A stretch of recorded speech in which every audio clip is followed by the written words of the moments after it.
Righto guys, it's been too long between updates, so I'll show you where I'm at. I haven't been able to do much work or upload any videos since I've been overseas and stuff for a while, but I just got back the other day and I've started hoeing into the last big job that I need to do before I start putting the front of this back together.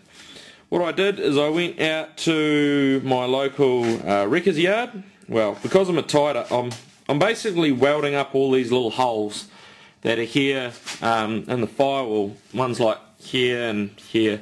Some of them are factory and some of them are holes that people have cut out for the loom. There's one down here that I cut out, which I filled in. I think it was because someone ran a power cord for an amp or something like that. I'm going to run it much lower down and do it that way, really inconspicuously. But I'm filling in all these holes to try and smooth out and tidy up this firewall before I start to paint it. And because I'm a bit of a tight ass, I went out to the wrecker's yard and I just bought an old panel which no one wanted because it was no use to him. So $10 later, I have the boot off a Ford Falcon, and you can see all I've done is I've gone around with the grinder around the edge of the boot and pulled the skin off it. And so now I've got pretty much as much sheet metal as I'd ever need for quite a while. Because I didn't want to pay $70 for a sheet of steel, I went out and paid $10 and got something just as good. All it means is that I've now got to just clean off the surface.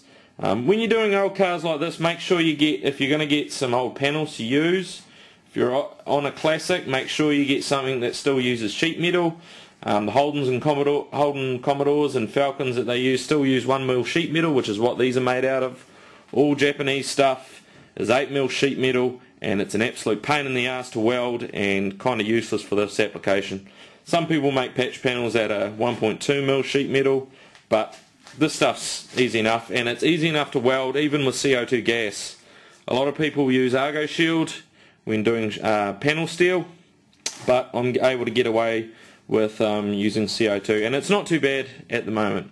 So that's what I'm doing, filling in holes, practicing with the welder, and the trolley's getting a good workout.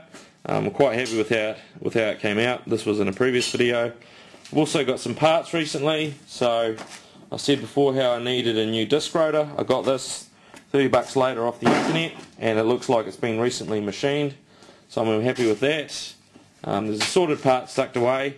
I was away on holiday. I'd been looking for one of these for a while. This is a body file. You can pay, what was it, $50 for just the handle on the internet, $50 for a file. I got it for 10 for both. It's not too shabby, and for $10 I don't think it could go wrong.